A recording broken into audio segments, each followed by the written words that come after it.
Well, it's okay. Something, something soft tacos, right?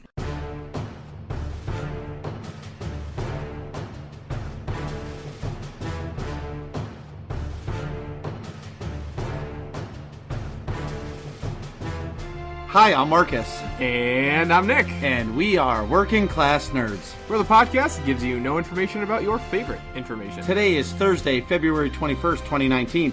You can find this Soft Taco podcast on Google Podcasts, Buzzsprout, Apple Podcasts, and Stitcher. You can find me on Twitter. I am at MarcusB814. And I am at Nick Vern, that's NickVern. And this week's episode, we're talking about Twitch streaming and nightmare operations in SWTOR with two special guests. Their names are Lady Rann and KogASS. So welcome to the show, both of you. First of all, what have you both been up to this week? And we can go ahead and start with Lady Rann. Hello, thank you so very much for having me. I have been absolutely enjoying the double XP that's been going on since Tuesday, getting some of my raid alts leveled, so I've been having a great old time. How are you guys been? I will get into that very shortly. Not as fun sounding of a past couple weeks as yours does. Well, it's a different kind of fun. It's the end of the road fun. Like you can see you're driving through the tunnel and you can see the light at the end. It's a pitch black, bumpy tunnel full of more potholes than the Mass Pike, but sure. Anyway, KogASS, what have you been up to? Oh man, I've been doing some of that ranked PvP to get that monumental data crystal in order to get my 258 main hands and offhand. I just got those yesterday. So instead of doing some double XP, I was doing that solo rank grind. I actually saw your stream when you guys won that match, and you were like, all right, I'm done. I won. I'm getting the crystal, and it's done. So how many matches do you need to win in rank to get that crystal? So in order to get that crystal, it takes 50 points solo ranked, and you get 1 point for a loss, 10 points for a win. So it's 10 wins or 50 losses? Or 50 losses, or any combination of the two to get you 250 or above. So for me, my offhand was pretty much like 10 losses and 4 wins. My losses were like at the very end of it. So I was like, all right, I only need one more win. And I was 5 matches away, and I was just like, that was a loss. And then I was like, all right, 4 matches away. I can get a win. And that was a loss. 3 matches, and it was a loss. 2 matches, and it was a loss. And I was like, this is literally the last match. It doesn't matter if I win or lose. And I won it. And I was so discouraged. I was just like, I just wanted this to be over with. I didn't even care to win at this point. And my main hand was definitely a lot smoother. Well, it's because you had the 258 offhand. Already, yes. Yes. So you were just that much better. That's true. Or I think so, at least. Well, I know that if I did any ranked PvP, it would be 0-50. I would have just shot myself.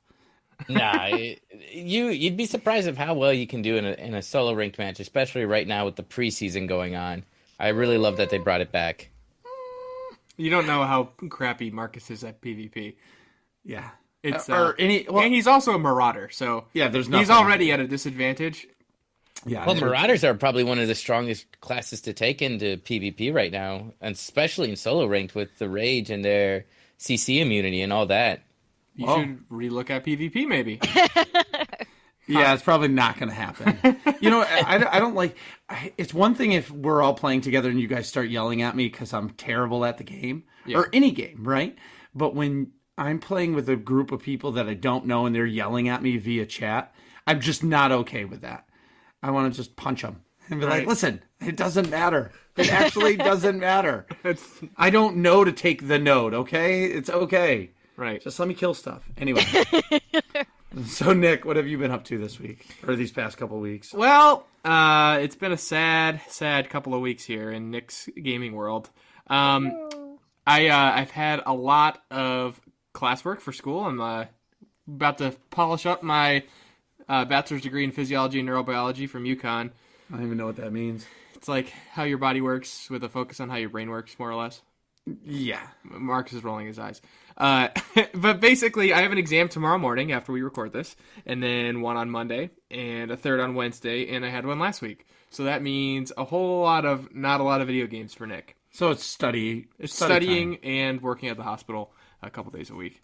But so it's really like that was the dark tunnel with a lot of potholes that I was referring to. Oh no! But there's an end of the road. There is an end of the road, so I'll be free in May, but when I graduate. But and back in school in September. Yay! Hey, yeah, on to grad school. But it'll be good going forward. Hopefully I'll have a little more free time after this onslaught of exams, and then it'll be just sort of go to lecture, do your homework, and then you don't have to, be studying every single night. Every single night. So that's about it for me, unfortunately.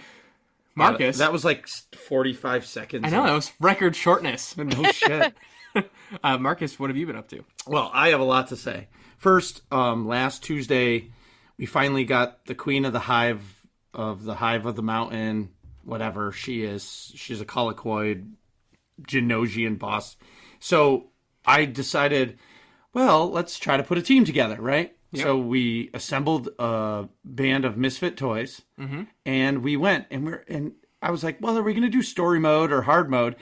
And somebody on the team, KogASS, said, oh, we're doing veteran. We're not going in there unless we're doing veteran mode. Like, we're not wusses. Like we were like, all right. So he, like, when you get motivated by somebody, you're like, fuck yeah, we're going to just walk in there and one-shot this boss and it's fucking over. This is going to be great. Yeah, we're going to make a podcast and take over the world. It's going to be all about Star Wars. I've never heard that before. Yeah, exactly. So we got in there and we died like 7 times. And KogASS is like, look it, guys, love you, but we've been doing this for an hour. I got to go. So we were all like, "It was an off night. I couldn't raid a lot." Well, I'm not mad. It's your off night. It wasn't your stream night. I mean, you stream for like 12 hours straight on your stream days. We'll get into that later. But anyway, all I'm saying is, so then we went back and did it in story mode, and it's like night and day different. Yeah, like insanely different. Like you can just stand there and just hit the boss and win. Oh, anyway, moving on. And you can't do that in veteran mode. No. So anyways, so we did kill it, and it was fun. And then Wednesday, the next day, I went back and did it with the Wednesday night team, which was kind of like the last night of the original team.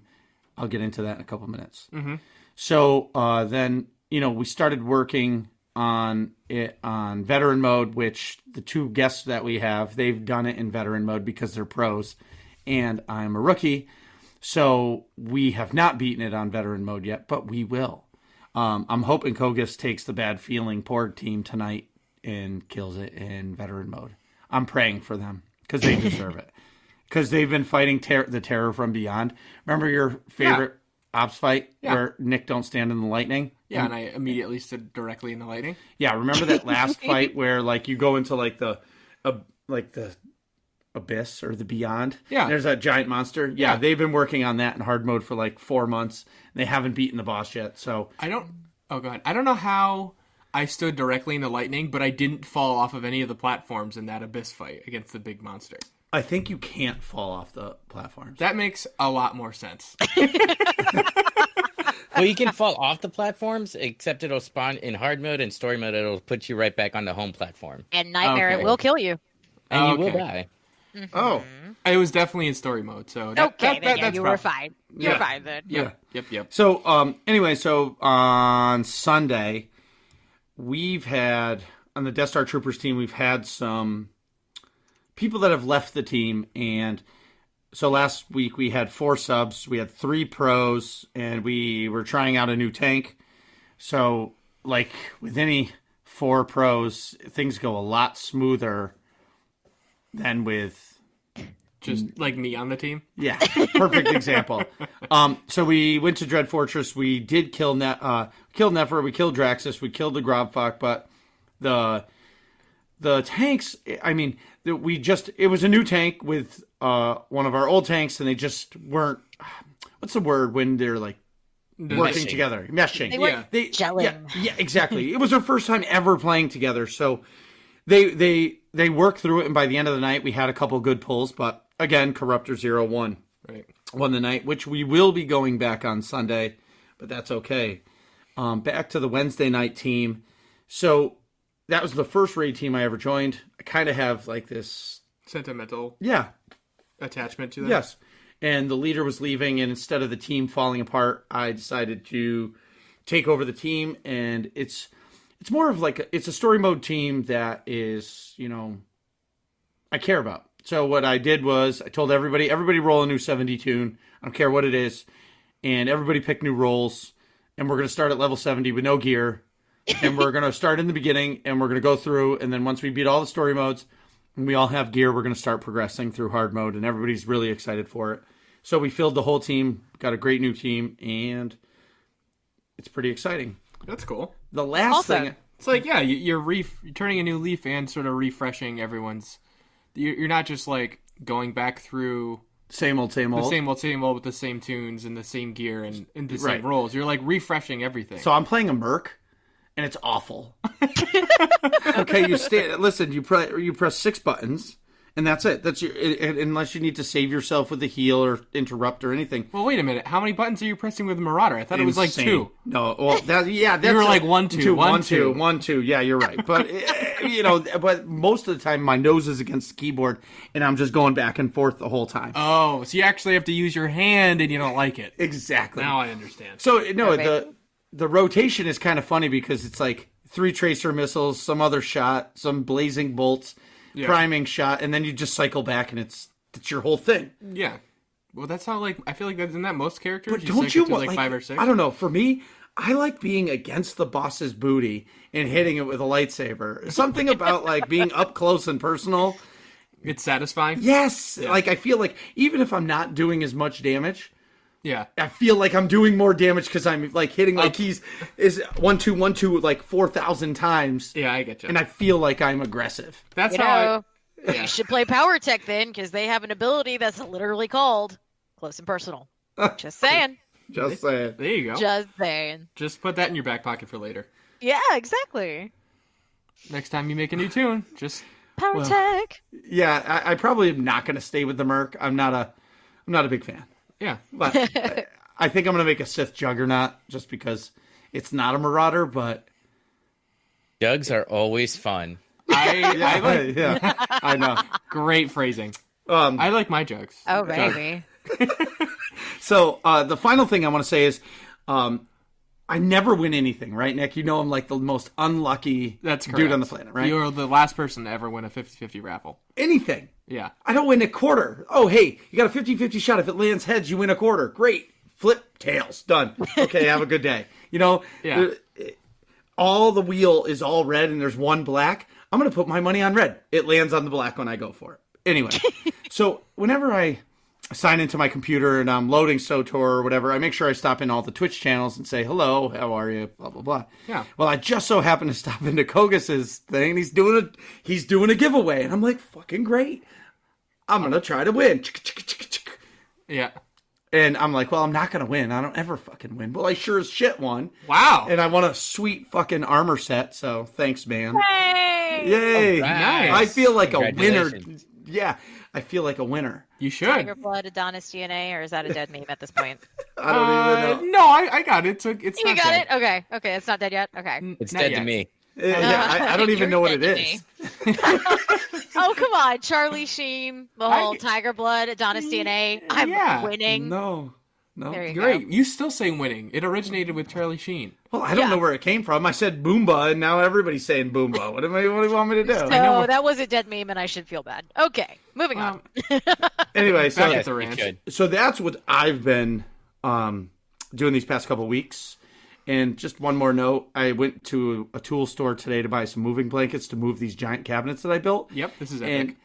And my daughter, which is 3, was in the cart singing the Imperial March to everybody in the whole store, screaming it at the top of her lungs. Atta girl! Yes, and I was winning. And then I went upstairs to save my wife, and she was standing on her bed because it's bedtime. She looks at me, points right at me, and told me I don't know the power of the dark side. So I'm a winner as a dad. Anyway, in SWTOR news...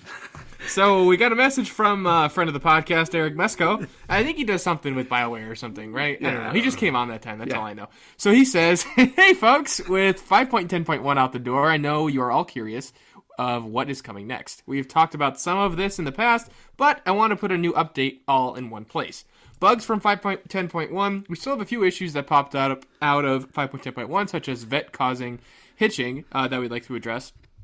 Our next planned patch was actually 5.10.2, but we want to get a bug fix patch sooner, out sooner than that if we can.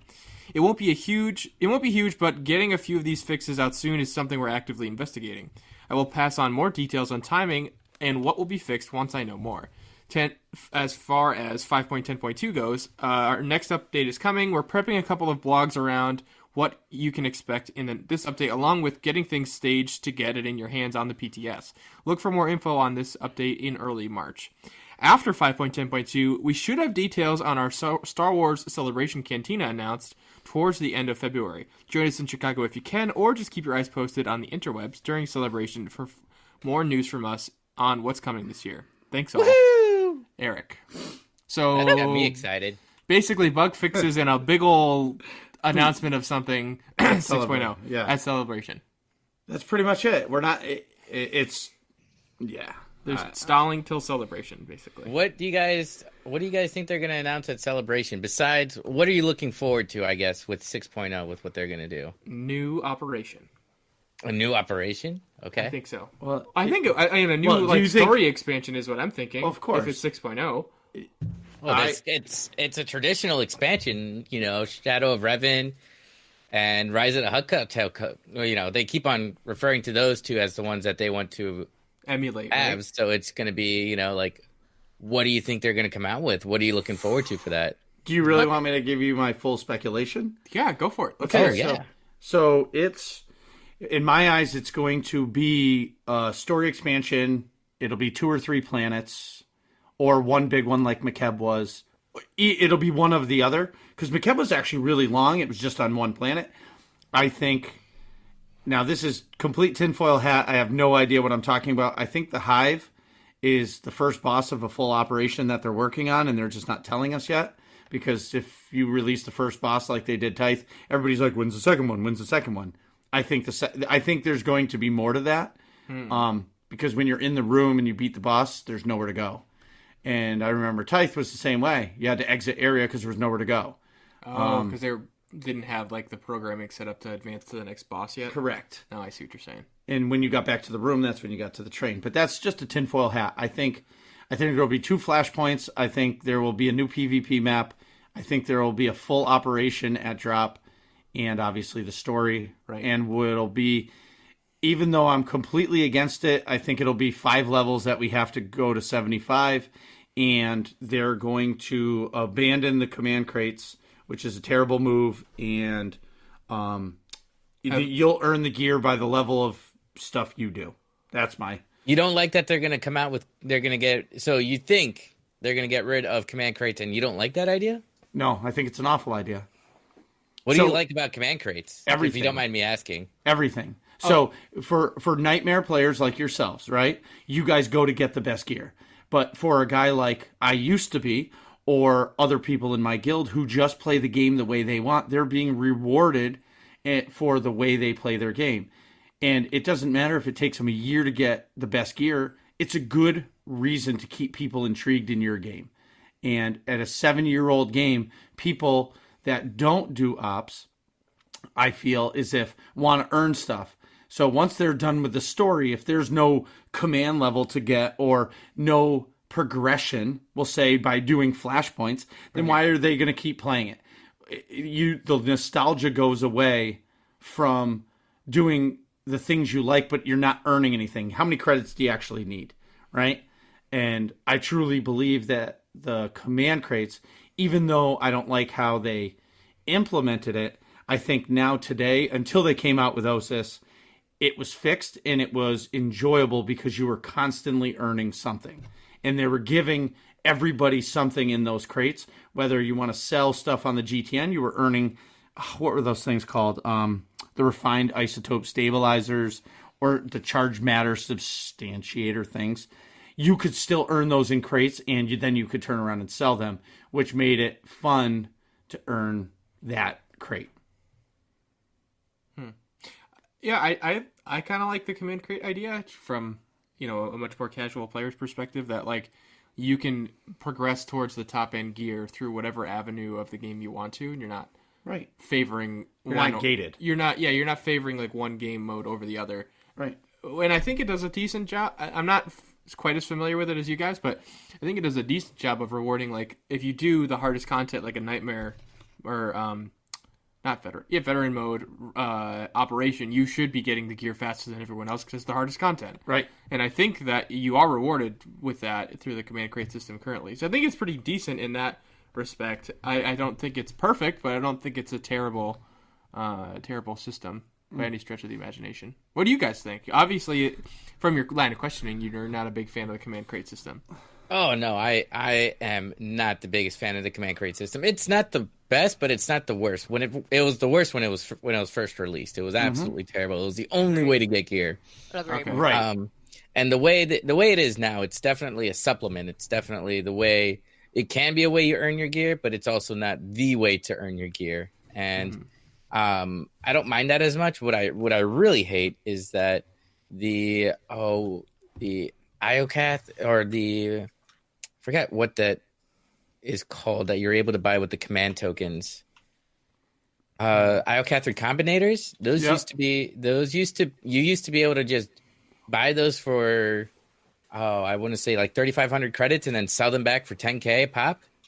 Wow. And that was a good way for me to just make money. It's just like, I don't want to do anything with these command tokens. I just want to sell them, and you could just sell them back to the vendor right away. And then they nerfed it, and it went from 10K a pop to 8K a pop. And I was like, I can still do that. Then it went from 8K to 6K, and I was like, it sucks, but I'll still do it. And now it's you buy it for 3,500, you sell it back for 3K. So now you're literally have no reason to buy those if you just want to lose money. Right. So that definitely made me upset. Those were quite nerfs that they never really brought up. Just something that I used to do on the side, be like, I can make an extra $1 million just by doing this. And that's why. And that's probably why they nerfed it, because there were, let's say, 1,000 of you that were doing that all day, every day. And next thing you know, you have 1 billion credits by doing it. And that messes with the economy of the game. Right. And it makes it hard for the economy to come back. I mean, because let's face it, anything on the GTN is insanely expensive. Right. I think I have 15 million credits to my name. And I mean, granted, I don't try to make money, but you can't buy anything on the GTN for 15 million credits. Right. Nothing like worthwhile. You can. Yeah. Well, I mean, you can buy stuff, but yeah, not anything substantial. No. Like even a nice die is more than that. No, I think they're only like 100,000 or something, but it's no. Like if you get like a black on black, yeah, that's it's true. Like tens of millions, if not 100 million. I don't even know. Anyway, it's about 30 to 40 mil last I checked on Satil Shan. Exactly. You take your 15 million credits and shove it up your booty. Exactly. I'm screwed. Rann, what do you think? I agree with KogASS in the beginning. It was actually one of the reasons I left the game, was because I really did not appreciate the fact that I had to rely on random chance to get gear, that I couldn't go into an operation that I've been doing for years and, work with a team and get gear that way, that I had to rely on random chance. And like you, my RNG is awful. My RNG is probably worse than yours. I never win anything. Your RNGesus is not repenting for your sins. RNGesus does not like me. So RNGesus and I are not friends. So I actually left the game because of the introduction of CXP and the command crates. And I went to World of Warcraft. Mm-hmm. And then World of Warcraft implemented something very similar. Where, oh gosh, I was pissed. You can't escape it. I can't escape it. So my brother, who was still playing Star Wars, was like, they fixed it. They fixed CXP. So now it's just a supplement instead of the main source of gearing. And when I came back and I started actively playing again, I was like, okay, this is cool. I like this. I like how this works. Because I'm a self-professed alcoholic. I have 60 characters on Satil Shan alone. Yeah, and almost all of them are level 70. So wow. Yeah, I am an alcoholic. So you can't see it, but I'm bowing down. Yeah. I am not worthy. Not worthy. All right, Wayne and Garth, calm down. But so for me, the level 300 crates are an additional way for me to get my alts geared. So I am of the opinion that it is in a much better form than when it was first implemented. I still like having that ability to be all like, hey, I need to go hit up hard mode SMV and I can turn these into the Gemini and I can be done. And that's what I appreciate, knowing exactly what boss I need to target for what piece of gear. Right. But I also understand and appreciate the alternative gearing for people who don't like setting foot at ops for one reason or another. I am not of the opinion that highest end game gear should only be for raiders. I think everybody should have access to it. But having alternate and multiple avenues to reach it, I am okay with. I can understand, but I guess so. What you just said was, both of you said you didn't like it in the beginning, but now it's okay. Mm-hmm. So in the expansion, I'm saying to revamp it. That's what I would like to see, but I think they're going to get rid of it, which is going to hurt the community because there's so many people that don't do ops. Right. Because we're just a small percentage of the game that are going to get through all their stuff, and then they're going to go, what do we do now? There's nothing to keep them there. And that's why I think the crates work. I think if they just shifted, honestly, Nick, do you remember Call of Duty? Yeah. Back in the day where you got to your max level and you hit prestige and you would... started over. Right. There should be a button like that where you have to prestige to gear rank 310 times and you get something epic when you get there.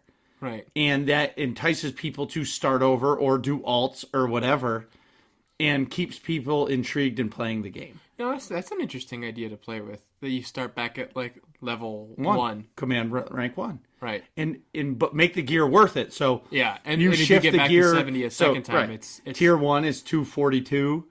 Tier 2 is 248. Right. Or 246, and then 252, and then max is 258, and it allows everybody to get the gear, but the Nightmare Ops players can go beat the Gods from the Machine and get full 258 just by beating the bosses, which if they can beat those bosses, they're my heroes. And they deserve to get it immediately. Immediately. It's the hardest content in the game. Yeah. Anyway, so moving on to that, there was some talk about this Hive boss. Oh, yeah. And they were talking about how people are like, it's a Colicoid, it's not a Geonosian. And there's a codex entry, and I really wanted to read it. So it says, why does the boss look like a Colicoid?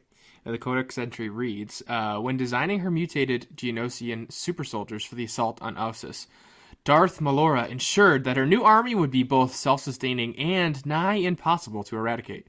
Given their insectoid nature, the key to Malora's success was in the careful creation of the mutant's queen. Natural Geonosian queens have poor mobility and defend themselves only via direct means. Thus, Malora chose to splice her queen's internal structure into the bodily frame of a Colicoid, tremendously increasing the creature's speed and natural defensive capabilities. Like the soldiers it brings to life, the mutated queen also has a reinforced carapace, enhanced sensory organs, and a vicious temperament. The resulting hybrid may well be Malora's most dangerous creation. So basically, I need to read codexes more often.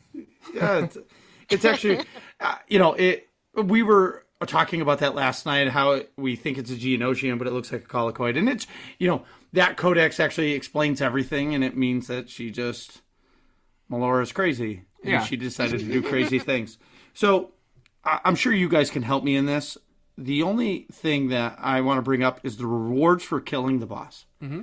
So you have your story mode and veteran mode rewards. In story mode, you get the artifact, loot boxes, upper body, lower body, and your tech, which means I'm going to get 7 of the devastating vengeance relics over and over and over again. And it's going to be completely worthless. But I won't change the loot box that I want because I really want the chest or something like that. And it just keeps giving me the relic. Next thing is, do you get the Forgotten Transformer from story mode, or is that only veteran mode? That is only in veteran mode. Yeah, it's only veteran mode. And then you get the monumental data crystal, which I don't even know what that gives you. And then you have a really small chance of winning a new companion, which is the Geonosian Handler license, which you're going to get a Geonosian as a companion, which that would be a pretty cool companion. Yeah. Have It's that pretty thing floating cute. around. Yeah. Oh, you have one? No, I know a couple of people who have one. They have the same ability chart as HK. Wow. That's cool. Pretty awesome. Like I had a duel with my friend who had the companion, and the companion took me out in like 4 hits. Wow. Yeah, So he's super a strong strong. boy. Yeah, he's strong boy. He's strong boy. So Very nice. I need to find some pros that can wink. take me in there and give me the veteran mode one like millions of times, so I can have a small chance. Well, what am I saying? I'll never win it. I won an armor set this week. I'm never winning another fucking thing for like the next 15 years. Right. I'm All gonna. of your good RNG is used up. Exactly. I mean, veteran mode actually is not as hard as it appears at first glance. If you take the one tank strat and go in with 5 DPS, and it's the veteran mode fight is primarily an ad fight. It's ad management and it's coordination. It's you have to DPS down these certain ads first, and then other than that, it's actually really easy. See, there is hope, Marcus. Yeah. There is always hope. There's always hope. Yeah, Not that's in what a hokey rebellion religions. was. That's what a rebellion was built on. Yeah, not hokey religions, but yeah. Good hope. So if you take the one tank strategy, usually a shadow or an assassin tank is probably going to be your best bet. Lots of people on Satil Shan take at least one sniper and one juggernaut just for the AoE cleave, and then you burn down the royal guards because once they reach, I think it's a certain amount of stacks, they start one-shotting, and Yikes. that is why people think that's why it's a lot harder at first glance, is because that mechanic is still a relative, like it's not as familiar to a lot of people. Is that they start one-shotting the people, the DPS. However, a tank with mitigation can mitigate it, which is why the off tank or the tank, that's why you gather everything up except for those 2 bad guys, and you have them on the opposite side of the room. Right. So you guys, if you guys are listening to this show, you guys need to, if you're on the Satil Shan or on the Starforge, you guys need to find KogASS or Lady Rann and say, please carry me through this. Message away. So tomorrow night, Make sure you have 30 million too, as well. that's a low blow. You could have at least said like 16 million, because I would have been like, man, I have a shot. Well, all right. So you guys all know. So there's been talk over the years that say there's people that can carry me through Nightmare Dread Fortress, and There are. They exist. Well, I don't understand how that's even possible. it happens all the time. Well, I don't know. Not to Marcus. All right, so you guys got to understand, Bronte's and me like have this special like connection, and the I want the Wings of Arctic. I want it so bad, and I don't know anybody that can carry me through that. So I'm asking you two, if you know somebody that can carry me through that on the Starforge, please let me know. And I was about to say, if you transfer over to Satil Shan, I can get you a run this weekend. no, it has to be Starforge, because then I can't copy the mount and bring it over to Starforge. No, Right. but you can transfer your character over and then transfer it back. Let's talk this week. All of a sudden, his ears I lift up. just like You know heard what? that Once light bulb. Once you Well, transfer that tune, you can also claim the gear or your. Well, I armor set that did. you want. So that Darth Malik awesome armor set that I won, I did create a tune on the Starforge to accept it. So I'll just but I can't go as like a level 1 into Dread Fortress. Because I'm sure I'm gonna walk in there and they're just gonna say stand here and die. Well, you wouldn't even be able to enter, right? You have to have a. No, It's got a you level have to 70. be. You Levels. have to be level 70 to enter Nightmare. But Yep. there is a Lots of groups, especially on Satil Sean, and I know a lot of the groups that do these, they do sale runs where you can pay to have somebody, so you can pay for a mount or you can pay for a title. Yeah, but Lots here's of the people. thing. I can't wait to find out how much it costs. I think Wings of the Architect is like 50 million, Wow. 500. 500 million. Yeah. Okay, yeah, you might be right. I might be thinking of Dragon Slayer. How Yeah, the hell do you even have 500 million credits? CMT sales playing the GTN. But it depends on the group. It depends on the guild too. I know Lightning Masters, which is the top guild, pubs inside on Satil Sean sells it for like 500 million. But that's a guaranteed mount. Not like I think that's just. I think not the package deal. I'll have to talk to Schwartz, the GM, but they have different people do different deals. I actually used to do sale runs in 3.0. So like you can either get just the wings, or you can get the wings and the Gatecrasher title, or you can just get Gatecrasher, and it'll cost differently depending. I just want the wings, and I'm on limited funds, but we'll talk. We'll talk. Yeah, maybe. My people will meet with your people. Yeah, exactly. So tomorrow, so back to the ranch, as Nick would say. Yeah, back at the ranch. Tomorrow night, as in February 22nd at 9 p.m. Eastern, I am hosting my mega event, which is our monthly Epic Guild activity for the AIE Guild. It's happening. I'm calling it Datacron 2. We're all going to go to OSIS and get some Datacrons, and then we're going to get 16 people together to do the Hive Queen. I'm dying to see that fight in 16 man. So if you're around on the Starforge, 9 p.m., come join us. And Nick, do you want to read the next part? Yes, if all this sounds fun to you, go to aie-guild.org and get our Discord info and jump into the SWTOR channel and ask for a guild invite. An officer like Marcus, or like B-Cavs, or like Dent, or like, who else would you like? Corley. Oh, Corley's the best. Yeah. So specifically ask for Corley for a guild invite. And one of the officers will get you in there. You can come play with me, or Marcus, or any of the other great people in AIE, and we'd love to have you. Nick, you want to take a break? Well, I know you have to pee. You could see my leg jiggling under the table. Yeah. Absolutely. We'll be right back.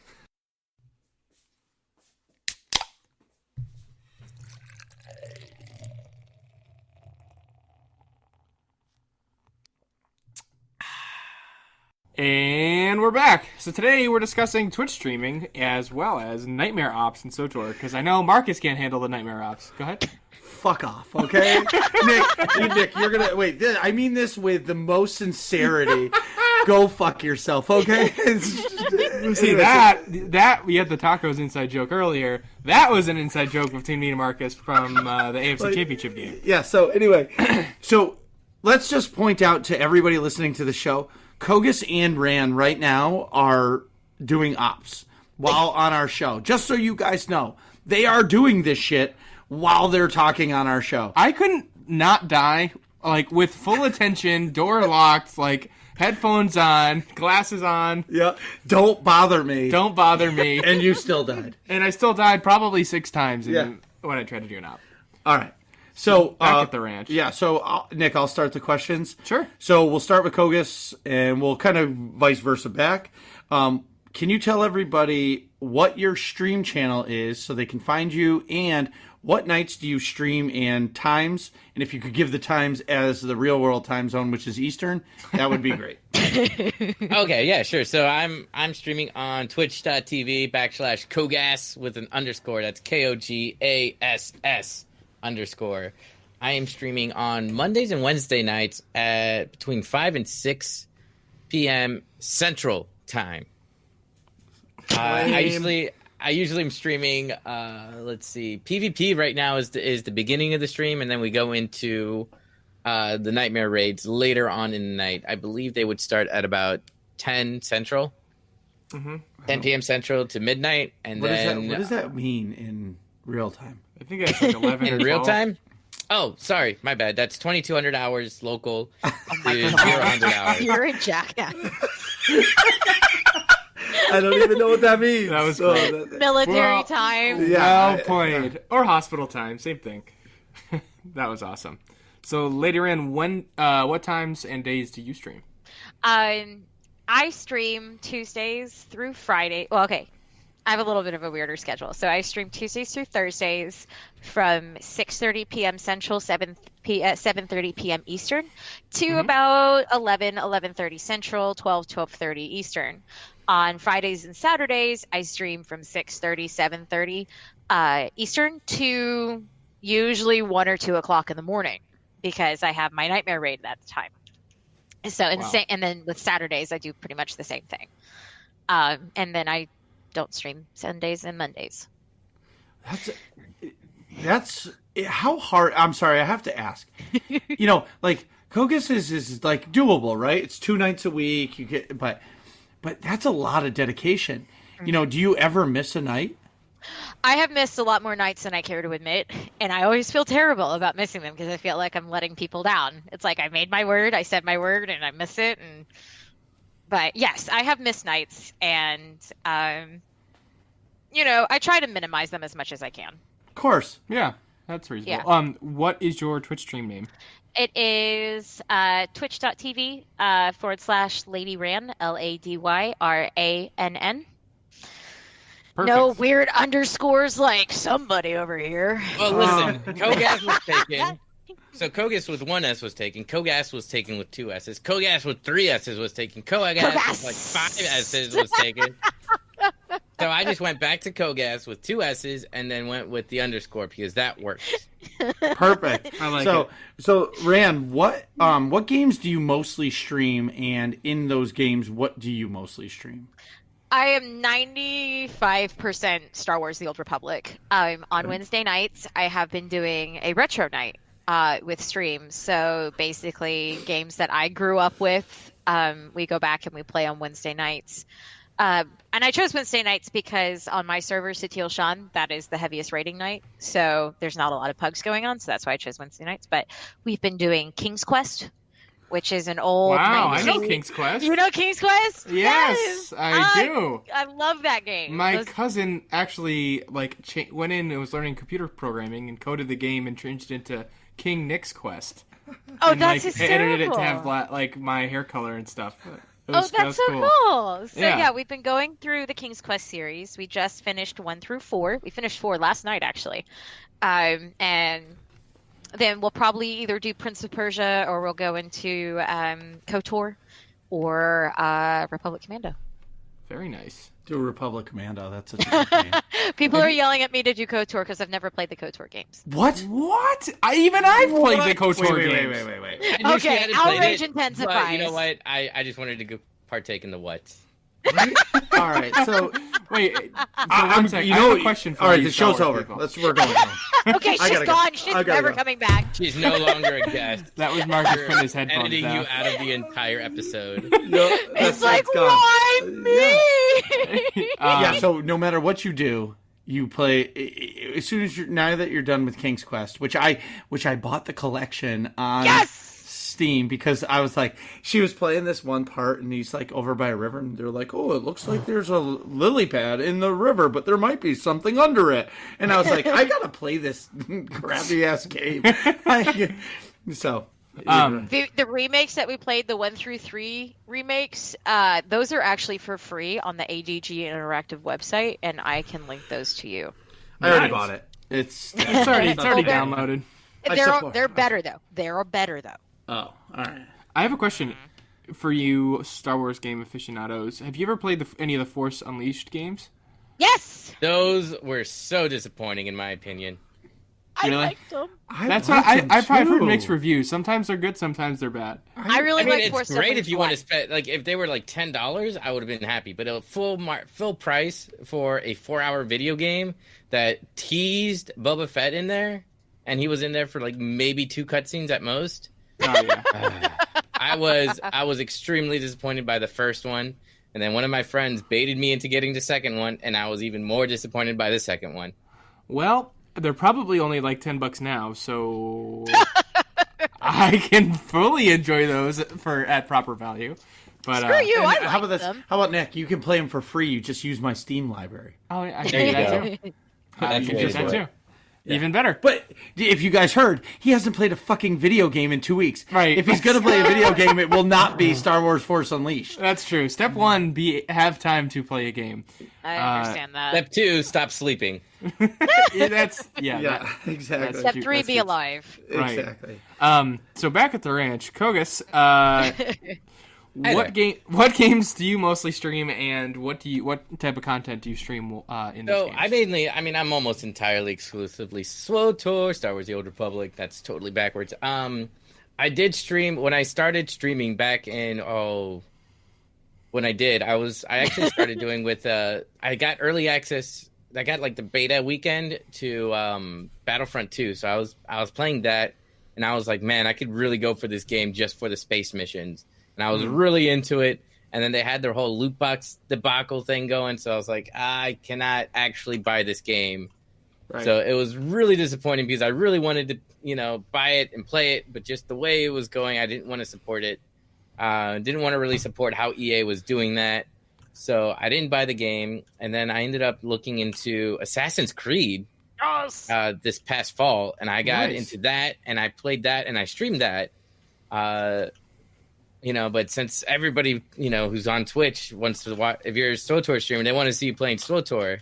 Mm-hmm. So I didn't get a lot of people watching me play Assassin's Creed, so I just, decided to enjoy it on my own, and it was a lot of fun. I put maybe 120 hours into it, and it's really hard for me to get into a different game that isn't Star Wars. It is really hard.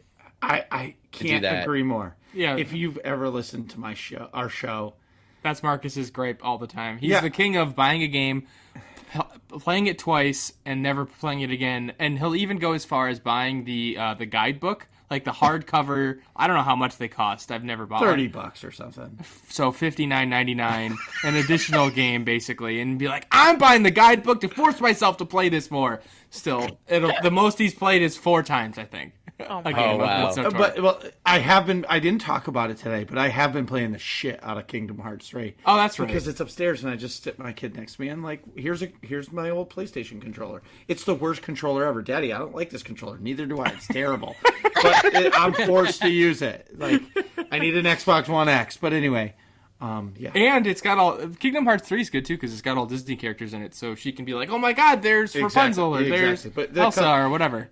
If you ever played Final Fantasy 14 or any of the other Kingdom Hearts games, which I never did, I played the first one, but the cutscenes are so long. You'll play 10 minutes of gameplay, and you'll have 38 minutes of fucking cutscenes. And you're like, "Oh my God, I'm falling asleep. Let me just play the game." Anyway, Rann, one quick question. When you play Star Wars, what content are you playing? Okay, majority of the time it's nightmare raiding. When I first started streaming, I did the story. So I went through and did the old vanilla stories, and I went through every single one of them on stream. And it was a lot of fun. But now it's primarily raiding, so hard mode nightmare raiding, and then sometimes we'll delve into more story, so Knights of the Eternal Throne, that type of content. But most of the time it's raiding. And then just me derping around, being an idiot. Well, that's every time. I know. And all the time. Yeah, you're right. While I have you, Rann, I'm going to ask you, why do you like to stream versus, do a podcast or a YouTube? Why do you like to stream? I like to connect with people over a common theme. So the reason I started streaming in the first place was to introduce a good friend of mine to the Inquisitor class story. And that was the only reason I started streaming. It was like, well, this is going to translate really, really badly over Skype, so I might as well just stream it for you. And the connections I made with the people who were there and who enjoyed the story along with me. And it was kind of like, especially doing the vanilla stories. So you know how you have movie night with your friends and you guys get a bunch of popcorn, you have snacks, and you sit there and you just enjoy each other's company? Yes. Yeah. That's basically what I really enjoy doing when I stream. I'm hanging out with the people, we're doing something that we all enjoy together, and I get to meet so many interesting people from around the world. I've got, viewers from Denmark.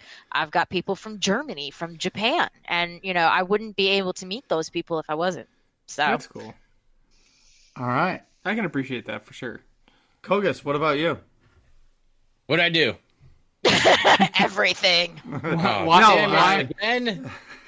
Why do you like to stream is what we were asking. Why do I like to stream? I really enjoyed watching some of my friends stream, and then they stopped playing the game, and it was really like I got into it because I wanted a different angle on the game, and I've been playing the game since launch, and some of my friends were streaming. I got into PvP because somebody else was streaming PvP, and I was like, hey, what if I transferred over? Would you play a match with me? And they're like, yeah, sure. And so after I played the match with them, and they were like, dude, you kind of know what you're doing. Let's get a guild invite. And I, watched their stream. And then I was, I was like really into it. I asked him a whole bunch of questions out of the stream. And then he was like, well, why don't you start your stream? And I was just like, oh, I don't have the upload speed for it, for my ISP.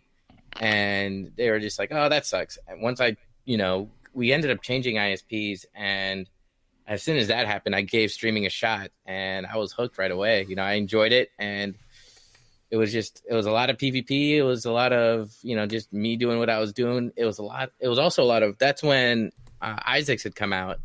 So I was streaming a lot of our prog on Isaacs, and I believe I uploaded our hard mode Isaacs skill. It's like one of 4 videos I have actually on my YouTube channel of us killing him when I got the 8-man achievement. Oh my God. What? I'm just thinking about it. It took us, I don't even know how many weeks it took us to beat Isaacs on story mode. It was a long grind. Don't think that these nightmare raids are just easy and they're just coming for everybody. It's just, you spend so much time just on one mechanic, and then you're just like, okay, we get it.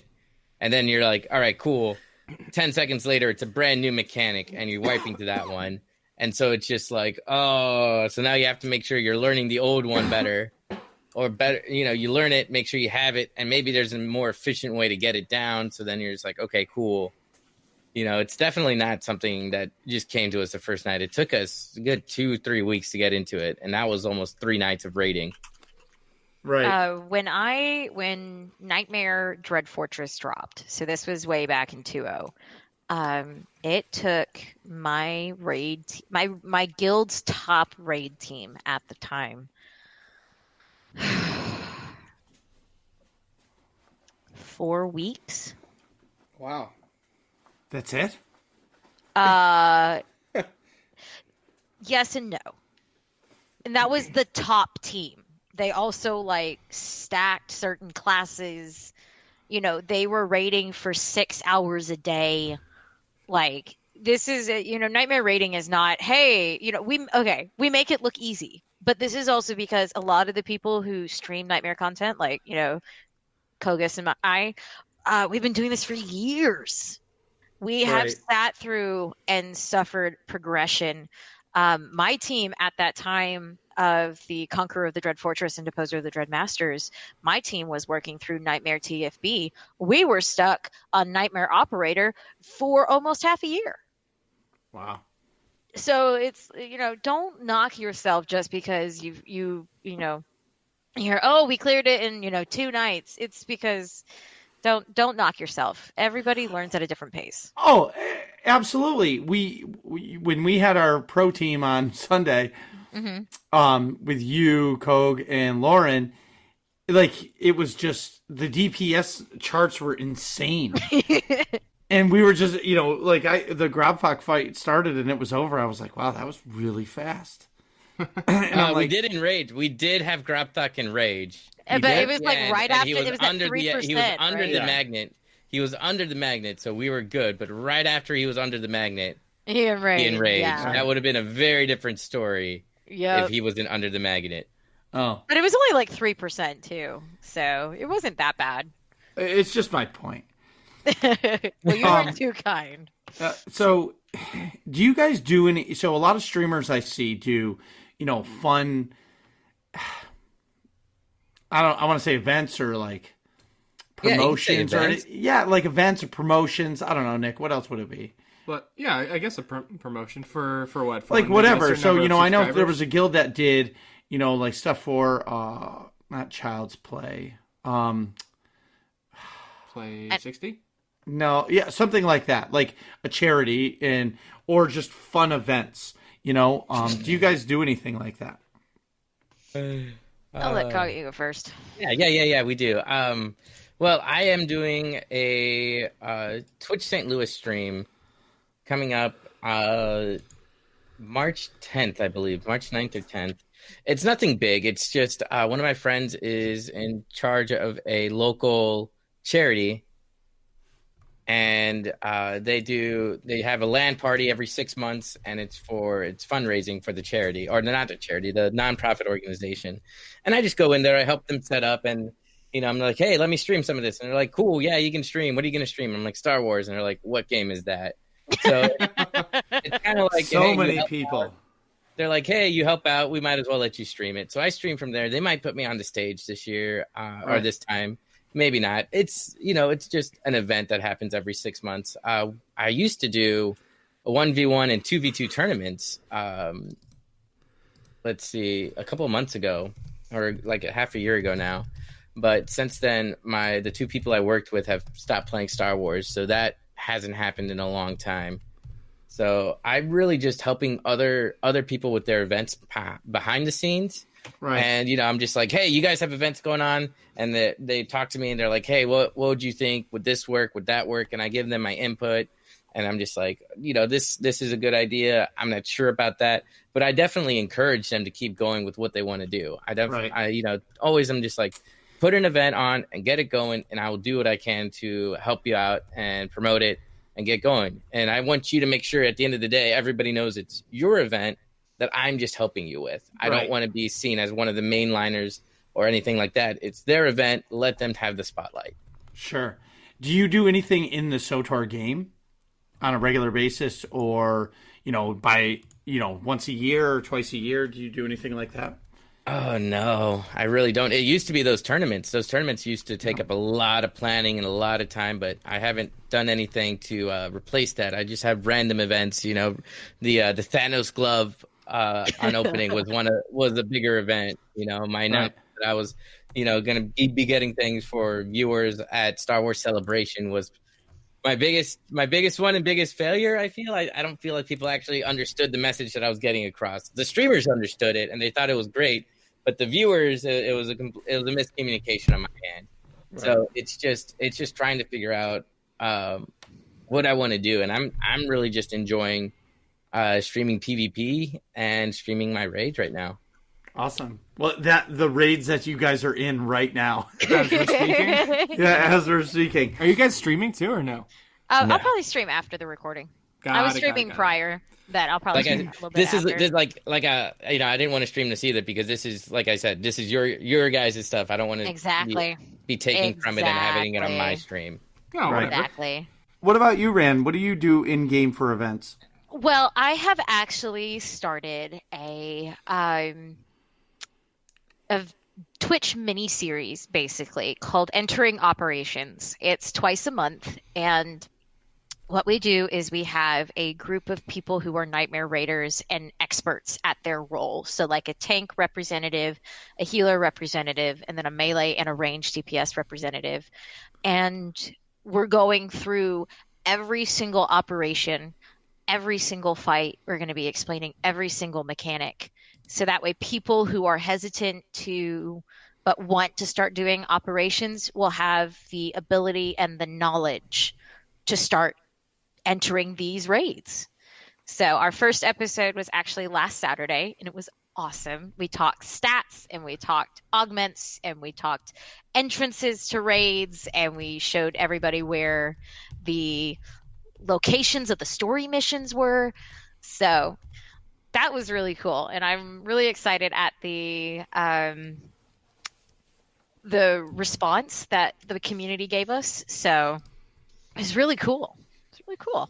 Awesome. So, for anyone who doesn't know, could either of you, or both of you, just to quickly explain what Nightmare or Master Mode Ops are? So as everybody who plays the game knows, there's 3 tiers of difficulty: story mode, hard mode / veteran mode, and then nightmare / master mode. Nightmare master mode usually has the most amount of mechanics.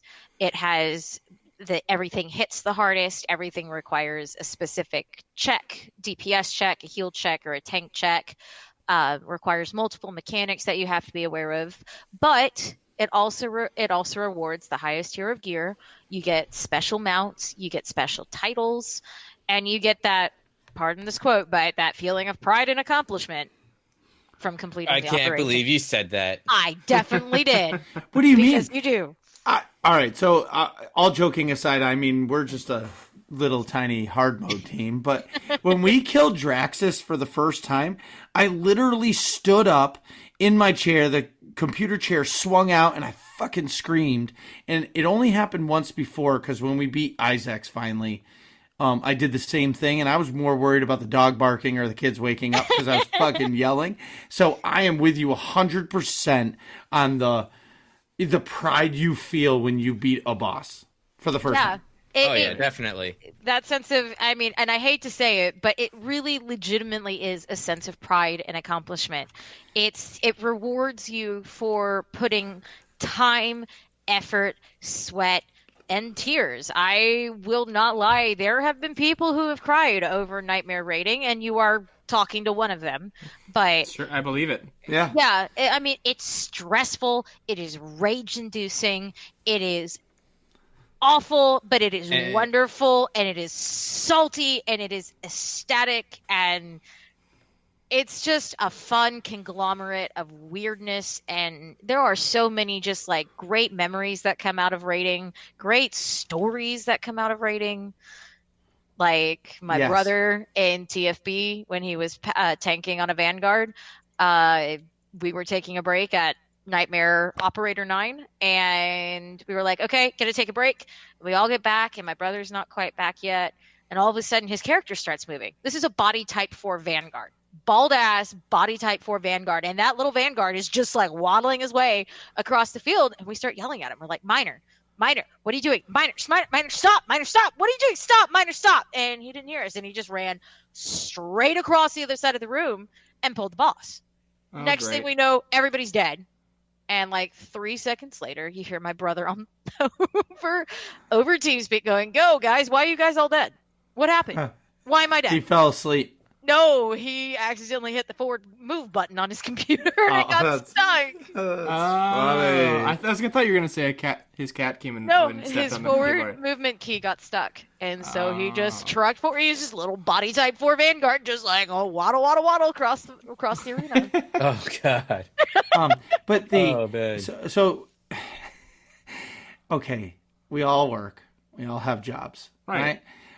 When you go in after beating a boss, because I'm the same way, right? I have employees, and I go in the next day with my shoulders perked up. I'm like, yeah, I'm the man. We killed Draxus last night. And you get to work, and they're like, oh, what'd you do last night? Oh, man, we finally killed Draxus. And they're like, what are you talking about? And you're like, it took us weeks to beat this boss. And they're like, yay. They look at me, and they're like, you spent weeks trying to play a video game? And I'm like, yeah. You know what, though? If you're the boss, you can always be like, hey, you get a 50-cent raise if you start playing this game. Well, yeah, but telling me about it. No, but it's... Just incentivize them a little bit, one way or another way. Right. Tell me, what do you know about SWTOR? And we can start talking about it. Well, what my point I'm trying to make is, when we go into an operation, we're relying on 7 other people, and I'm going to quote Bill Belichick, to do your job. Yeah. And it's the truth, because when you don't do your job, you fail. But how many things can we do in our life as adults that rely on 7 other people to do their job, to achieve something? Right. Okay, if you go to a rec basketball, like rec hall, and you play the 30 plus basketball team, and or like men's softball or whatever. Men's softball. Yeah, like sure, there's competition there, or paintball, whatever it is. Yeah. But like, there's not many things that you can do that rely on 7 people that are working together as a team. Yeah. I mean, you can kind of do that in like an office job, but it's not like at the same time in one moment. No. You know what I mean? You can like somebody like files one report or like Yeah. gets a spreadsheet together and sends it to the next person. Like you work together in that way, but it's not the same as when you're doing it all in one shot, like in real time together in an operation like Right. that. To keep me healed is a full-time job during that op, okay? Yeah, raiding requires 8 people to simultaneously do their job and do Yes. their job well. Right. And when you try to Nightmare explain rating, that, well, absolutely. even hard. No, that's My bad. bullshit. No, that's complete bullshit. Because you can be rookies walking into a story mode for the first time, and let me tell you, the first time that I did a story mode EV, I thought it was the hardest thing ever. And I did. Wait, can we just? You guys might not know the backstory of my ops experience. So I had literally. I bought boy. the Master's Datacron or whatever Yeah. it's called, where you jump to level 70. I think it was Ooh. like Well, so Tell me you're more, a tell me baby more. raider. Oh, Yeah. you're a baby Hold on, raider. it gets- That's so cute. it gets better. So this is on my Sith Juggernaut. Thank you. And like not 5 minutes after I have that, I don't even have all my new abilities like set up yet, like keybound properly. And he goes, "Oh, hey, we need one more person for our Terror from the Beyond raid. You're coming in. We're on like the 4th out of 5 bosses." I'm like, "What? What's an operation?" And he's like, "Just get in here. Come on." I'm like, "What? Are you kidding me?" This is where Oh, the it's so pretty in here. I was like, wow. I was like, hey, yeah. So thankfully, I had people walking me through it and everything. But like, he was like, hey, see that giant lightning over there? This is probably 20 minutes after I had just reached level The data 70. course. Yeah. Just don't stand in the giant purple lightning. Oh, okay, no problem. And then the first thing I did was go stand in the giant purple lightning Oh, and die. Candace Lightning. Yeah. No, it was Operator 9. Oh, it was Operator 9. Okay. Yeah. On the way to it. With was like- data course Oh, in the it on road. was the like- way. Oh, between the cores. Yes. Yeah, it was like Yes. cubes That's that were the amazing. Yeah, it was so terrible. Well, hey, don't feel bad. We were all there at one point. Exactly. So- we were all there. All right, so this is where I am discouraged on the ops community.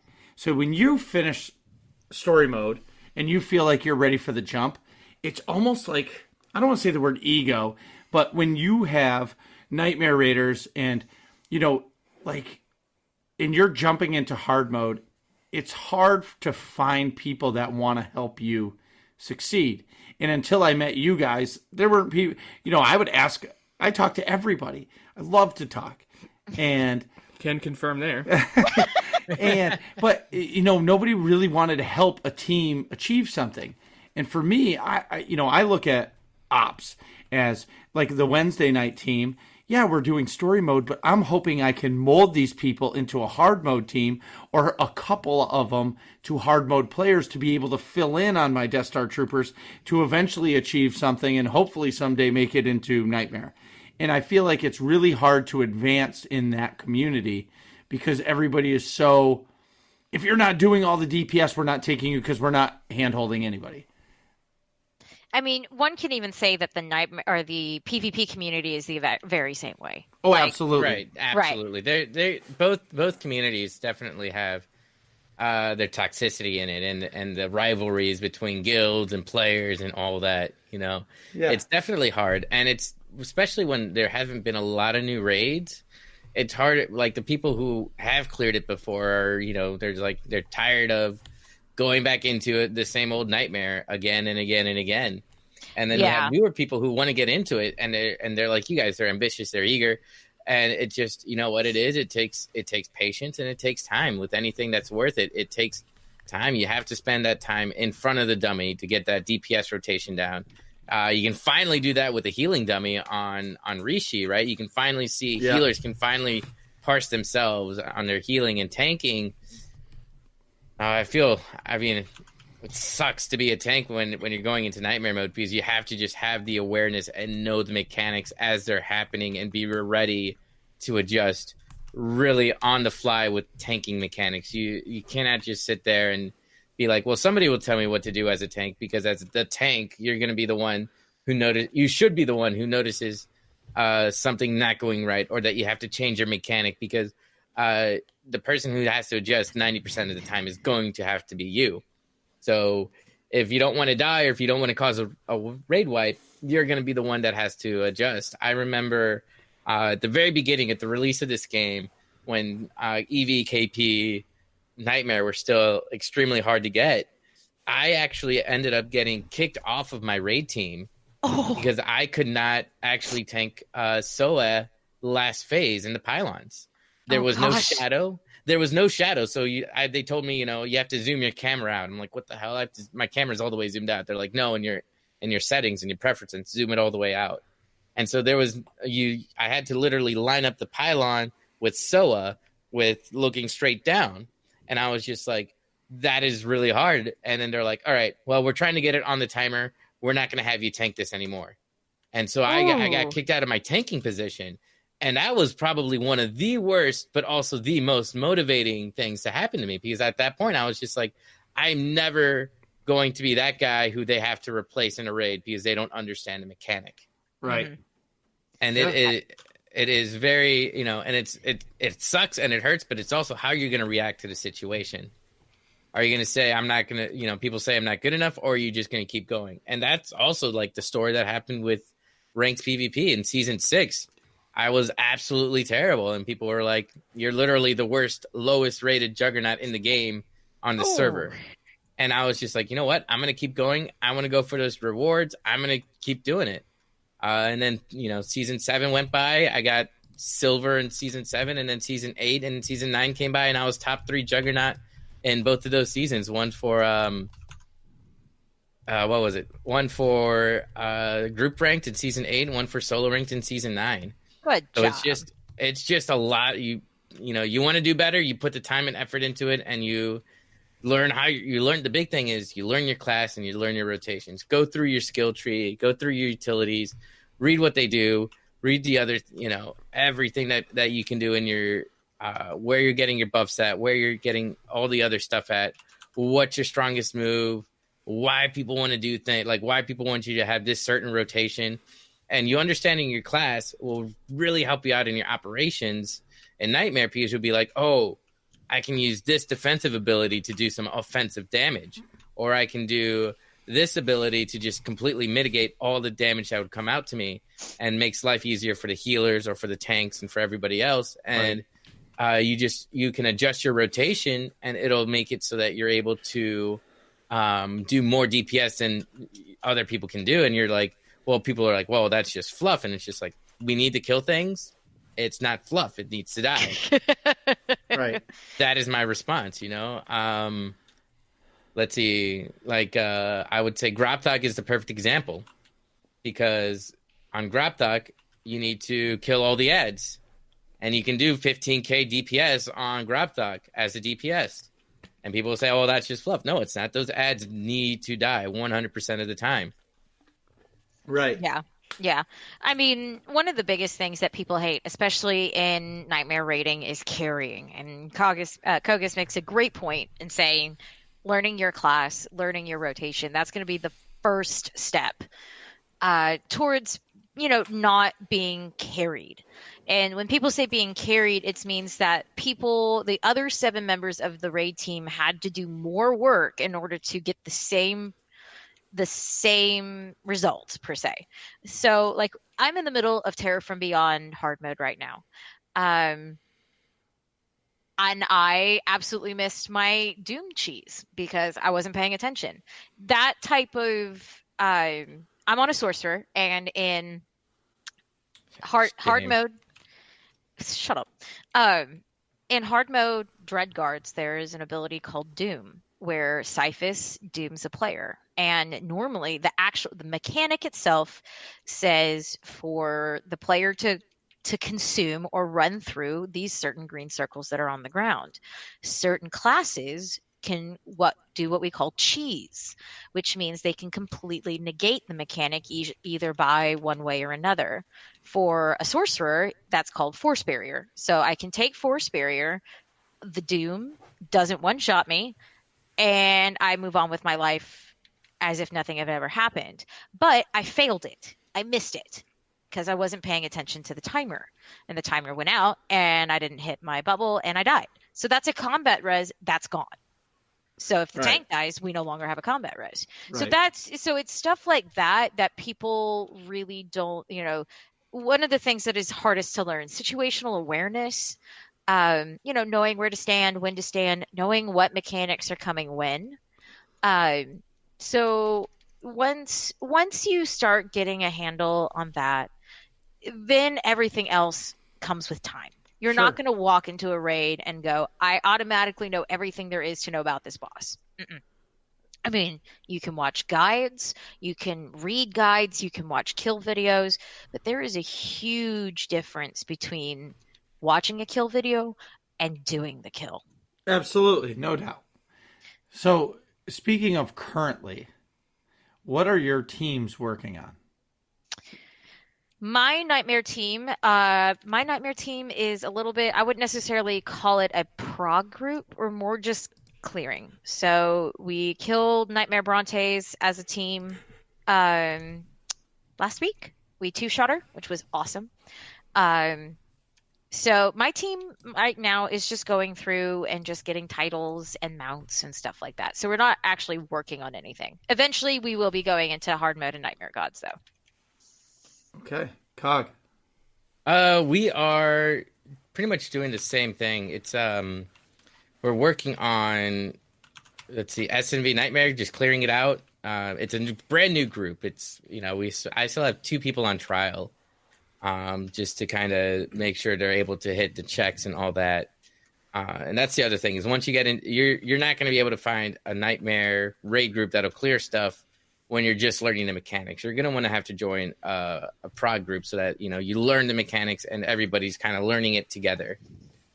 And so that's kind of a big thing is that we're in groups that already know, with people that know the fights, know the mechanics, can go ahead and clear it, at least on their main class and role, and, hopefully on an alt class or role. And that's how, and learning different classes definitely helps out with doing that. I'm looking to start getting into Nightmare Gods, hopefully by the end of March is what I want to get into, get Nightmare Gods from the machine. That's what I'm looking forward to. And my other groups are doing hard mode Gods in Pubside, and with the Bad Feeling podcast, we are working on Terror from Beyond, which we discussed earlier. Yes. So, have either of you cleared Gods from the Machine in Nightmare mode yet? No. Negative. Wow. I haven't even gone to Tithe yet. Oh. I've watched Tithe. It definitely looks painful. Yeah. Yes. I've watched Lauren's stream, and it is definitely painful. Because I see, the healing that's coming out, and I'm just like, oh, my Lord. My brother has actually killed Nightmare A&E.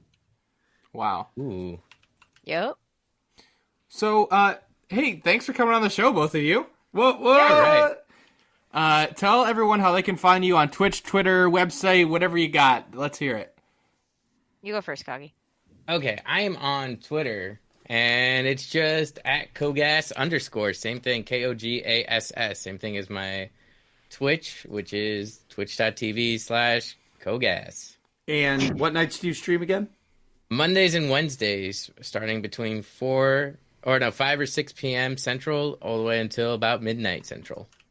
Excellent. How about you, Lady Rann? I can be found on Twitter at the Ranns1, so it's just the Ranns, RANNS1. And then my Twitch handle is twitch.tv/Lady Rann. I stream Tuesdays through Thursdays between 6:30, 7:30 Eastern to about 11:30, 12:30 Eastern. And then Fridays and Saturdays, I stream much later. Awesome. Thanks so much. Thank you so very much for having me. Thanks, guys. Pleasure. Oh, can I do one last thing? I really got to do this. No. Yeah. Of course. I got to give a shout out to my Pubside guild, the Last Centurions, with our little guild call, which is SWTOR. What are you guys talking about in here? Find out next episode of Working Class Nerds.